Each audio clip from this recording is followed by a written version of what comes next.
हम कोई नॉनवेज खाते हैं, प्रभु जी आप हिंसा सिखा रहे हैं। अगर आप 4 नियम का पालन करने जाएंगे, आचार्यों की वाणी है कि जिसे आप सोचते हैं 4 नियम, वो 4 नियम मनुष्य बनाने के लिए। वैष्णव के 4 नियम बड़े गहरे हैं। नो इंटॉक्सिकेशन, नशा नहीं करना।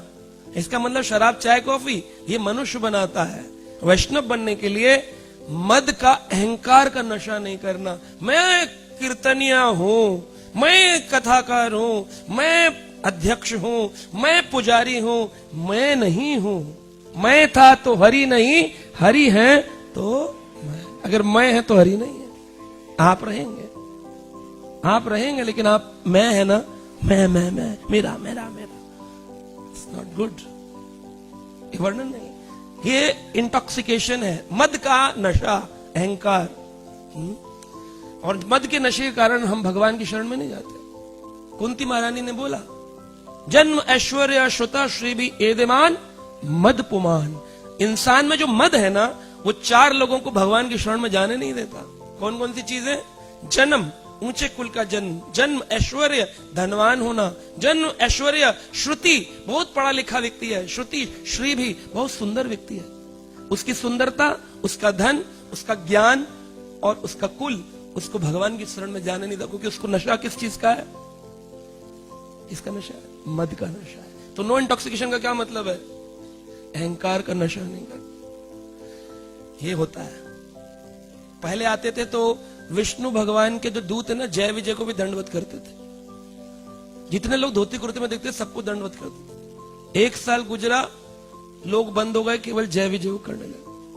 दूसरा साल गुजरा, जय विजय को ही बंद कर दिया, कह रहे अंदर करेंगे केवल जो हमारे ग्रुप लीडर है। हम आपसे बात नहीं करते क्योंकि हम तो उधर ग्रुप में जाते हैं ना, इसलिए आपके साथ हम बात नहीं करते। धीरे धीरे ये मद इतना बढ़ जाएगा, और ये भगवान का रचा हुआ खेल है। अगर आप पढ़ेंगे, कल प्रभु जी से मुझे किससे बात हो रही थी, मैंने भागवत के 11वें स्कंद में हम चर्चा कर रहे थे। देवताओं के द्वारा ये प्लान है डिवोटी को डिग्रेड करने का, कि वो जिस जगह रहेगा 50-25 लोग ले लेगा, वो लोग उसके गुणगान गाएंगे, आप ही हैं हमारे महाप्रभु। वो कहेगा यस यस। उसके गुण गाने वाले लोग देवताओं के द्वारा भेजे जाते हैं, ताकि उस व्यक्ति को इस भौतिक संसार से मुक्ति न मिले। हम तो हमारे वो ठीक है, हरि बोल हो गया, नाउ यू गो। वैकुंठ में प्रवेश नहीं है। वैकुंठ में तो समदृष्टिनः Pandita समदर्शिनः, equal treatment to all, सबके प्रति समान भाव है। 2 गुलाब जामुन देने हो, बोले नहीं प्रभु फिक्स है, एक ही देना सेवा में सबको, और अपना जान पहचान का रूममेट आ जाए तो 4। समदर्शिनः कहां गया? है नहीं, प्रैक्टिकली नहीं है। लेक्चर कितने भी सुने, समदर्शिनः इक्वल ट्रीटमेंट, ये सिखाया। तो गौरांगा बेड़िया मृग व्याग कर्ण नाचे, हिंसा नहीं सबे सुखे नाचे प्रभु काज। हिंसा नहीं। दूसरा नियम, 4 नियम में क्या है? No meat eating. बोले हम मांस नहीं खाते, लहसुन प्याज नहीं खाते, बोले और गहरा है, हिंसा नहीं। हिंसा का क्या मतलब है? मानसिक किसी के प्रति ऐसा बात नहीं बोलना जो उसको उद्विग्न कर दे। अनुद्विग्यम करम वाक्यम, ऐसा कोई वाक्य नहीं कहना जो किसी को उद्वेग उत्पन्न करा दे। बंदर बैठा है, ऐसे बोल दिया हट, वो कुछ कह रहा था आपको, वो कह रहा बंदर मैं हूं, हरकत ये कर रहा है।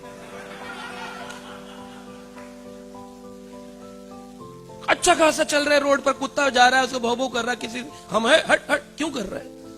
हम उद्वेग करने का हमारा भाव, किसी ना किसी को परेशान करना, किसी ना किसी को, हर जीव को, क्योंकि हमारे अंदर कंट्रोलरशिप है। हम नियंता बनना चाहते हो, उसी कारण से आए थे संसार में। सोचेंगे नियंता बन जाएंगे ना तो जानने वाले नहीं है। उस नियंता रूपी जो भाव की रस्सी है उसको त्यागना पड़ेगा। कोई मेरा नहीं, मैं किसी का कंट्रोलर नहीं। सबके कंट्रोलर कौन है? कृष्ण है, गुरु है, मैं नहीं हूं, मैं नहीं। ये आता नहीं है, तुरंत हमारे अंदर आता है मैं। तो हिंसा का मतलब है मानसिक किसी के प्रति उद्वेग वाक्य नहीं बोलना। अनुद्वेग्यम कर्म वाक्यम, 17वां अध्याय गीता 15 नंबर श्लोक भगवान ने कहा। तो कैसे दूसरा तीसरा, इस प्रकार से 4 नियमों को गहराई से देखेंगे। गैम्बलिंग नहीं करना, बोले जुआ नहीं खेलना चाहिए, और जुआ तो कोई नहीं खेल रहा, बहुत समझदार लोग नहीं खेलते। तो जुआ नहीं खेलना, क्या वैष्णव बनने के लिए क्या जुआ खेलना है? बोले जुआ खेलने के लिए अपनी लाइफ को रिस्क पर नहीं डालना, हाई स्पीड ड्राइविंग करना, किसी ऐसी जगह चले जाना जो मायावादी भाष्य सुनीला हाइला, तो ये भी तो सर्वनाश हुआ, गैम्बलिंग ही तो हो गई। मेरे को कोई नहीं हरा सकता, मैं अपने ज्ञान से तर्क करने या सुनने की मैं कॉन्फिडेंट हूं, मैं कृष्ण भक्ति ही हूं, मेरे को कोई नहीं डेविएट कर सकता। तो महाप्रभु ने ऐसे ही बोल दिया, जीवेरे निस्तार लागी सूत्र कैला व्यास, मायावादी भाष्य सुन ले हाइला सर्वनाश। ऐसी थोड़ी बोला महाप्रभु की वाणी है।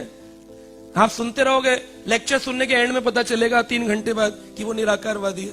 खैर बोल, कंटेंट तो अच्छा है, लोग सुन रहे हैं। मैं इसीलिए बता रहा हूं आपको, एक भक्त का भी प्रश्न आया मेरे पास, वो दीक्षित भक्त थे और दीक्षा लेने के बाद ब्राह्मण दीक्षित भक्त थे और वो बैंगलोर में थे और वो चले गए, वो उन्होंने अब जात गोसाई संप्रदाय को ज्वाइन कर लिया। तो उन्होंने प्रश्न किया, प्रभु जी ऐसा कैसे हो जाता है कि एक ब्राह्मण दीक्षित भक्त जो है वो कॉन्फिडेंस छोड़ देता है अपना इस शास्त्रों के ऊपर? क्योंकि उसको बताने वाले लोग रॉन्ग है, उसको पता ही नहीं किससे पूछना है, क्या पूछना है। किसी ने बोल दिया अभी इस्कॉन में तो कोई भी ब्राह्मण बना देते हैं, और इस्कॉन में ब्राह्मण थोड़ी होते हैं, ब्राह्मण तो जाति से होता है। जात गोसाई ने शिक्षा दे दी वृंदावन में, चले गए, छोड़ गए। तो इतनी सब मेहनत किस लिए की? बोले मायावादी भाष्य सुन ले हिलो, ये भी गैम्बलिंग है, ये भी वैष्णव के लिए है। वो वाला जुआ खेलना मनुष्य बनने के लिए है, 4 नियम का पालन, उसके बाद तो मनुष्य बनते हैं, वैष्णव नहीं बनते। वैष्णव बनने के लिए गहराई में उतरना पड़ता है। हरिनाम 16 माला मनुष्य बनने के लिए, वैष्णव बनने के लिए प्रीतिपूर्वक, भजताम प्रीतिपूर्वकम। वैष्णव बनने के लिए ध्यान पूर्वक जप, इंसान बनने के लिए 16 माला खरीद लो, बीबीटी से घुमा लो, वो इंसान बनाएगी। अभी तो पशु रूप में थे हम, अब इंसान बने। और वैष्णव बनना है तो ध्यान पूर्वक, हिंसा नहीं, सबे सुखे नाचे प्रभु काचे। सबको नाचना चाहिए कि यहां हम आए किसके लिए? भगवान श्री कृष्ण चैतन्य के प्रचार कार्य को बढ़ा रहे हैं। इसमें कोई मेरा तेरा नहीं होना चाहिए।